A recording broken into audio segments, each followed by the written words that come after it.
So I'm just going to present a brief science tidbit, and then Emily's going to present member pictures from the past month because I was traveling and she was gracious enough to do that. And then we'll have the main presentation. Okay, next slide, please. So next. So gestures are ubiquitous in human communication. Next. The pointing out of objects, those kind of gestures are called deictic gesturing. So if I just point at the projector or to a person, that's deictic gesturing. Next.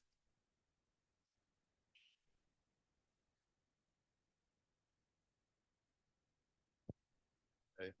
Now, if I go like this, that means, come over here. That's a symbolic gesture. If I roll my eyes after somebody says something, that's a symbolic gesture. Next. Though we all know that humans do these things, what about birds? So next slide. So actually a study that just came out with studying the Japanese tit and mating pairs. This is what one looks like. They're found in Japan and China. Next, please. Next. So what they found was that these birds exhibit wing fluttering while facing their mate when they encounter their mate at the nest box, but never when they arrive alone. Next. The females do this more often than males when arriving at the nest site. 42% of the females do it and 6% of the males. Next. When the females flutter their wings, the males usually enter the nest box first and more quickly. Females enter first if they don't show wing fluttering. Next. The order in which the parents arrive at the nest set affect the order in which they enter the nest. Next. So wing fluttering ceases after their mate enters the nest box. Next, please. So next. This is an example of a female Japanese tit with food, and it's fluttering its wings. Next. Now, the interesting thing about this is that they're not facing the nest box when they do this. They're actually trying to face their mate. So they're actually conveying something to the mate, not pointing out that there's the nest box.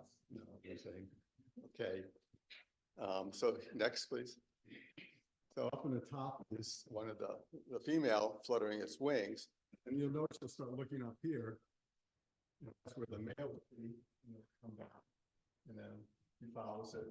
And now he's in there. He's going to stop, and then she's going to go in with him. And now he's going to exit because I guess he did his bit. Next. Next. So this is a quote from the paper. The wing fluttering behavior of Japanese tits fulfills the criteria of gestures as it is produced in the presence of their mate, ceases after the mate has entered the nest box, and elicits nest entry without any direct physical contact. Next. The gesture is symbolic, not deictic. Perhaps it's conveying. Have to do. And next, females are nicer. That's my conclusion. Next. So just to conclude, happy spring birding. And next. I selected some member photos from this past month for us all to enjoy. So a little bit of a focus for the Breeding Bird Atlas for me. So I was looking for, well, first birds that breed here, and then secondly, some interesting behaviors if I could find them. So these are some great blue heron at White's Ferry by Carla Morris. And I'm not sure whether this is territorial or courtship, but in some way, it's probably heralding breeding season.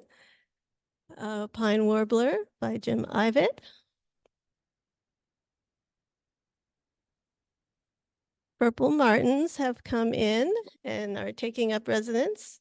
And Evelyn, is this one of the nest boxes that you put up around NIH or?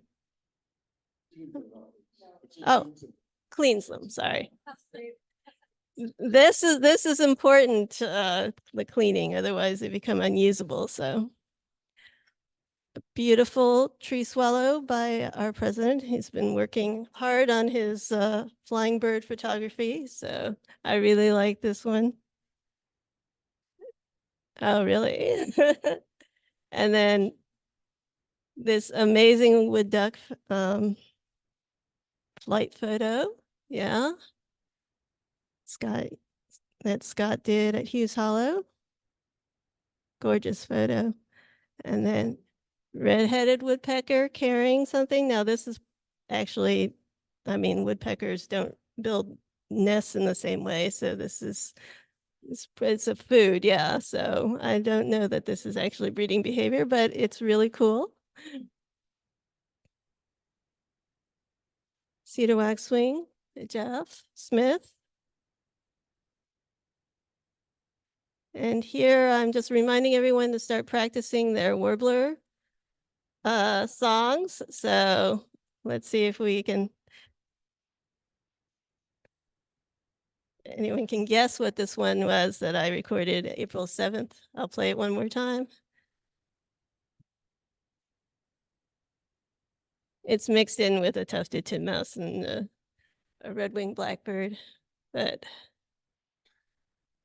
oops, let's move on. It was this yellow-throated warbler at Lock 7, C&O Canal. They've really settled in there and they're getting ready, I think, to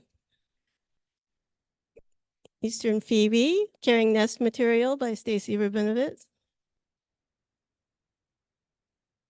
Cliff swallows at the mouth of Monocacy, visiting their nests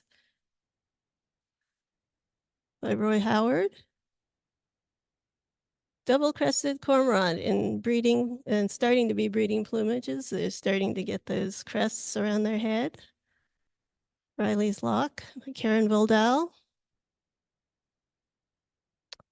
Gorgeous picture of a Sora by Stacy Rubinovitz. And I gather this bird has been at Hughes Hollow for a little bit, but I'm not sure if it's still there. But and then finally, a grasshopper sparrow. They do breed here, by Woody and Ray Dubois. And I think that's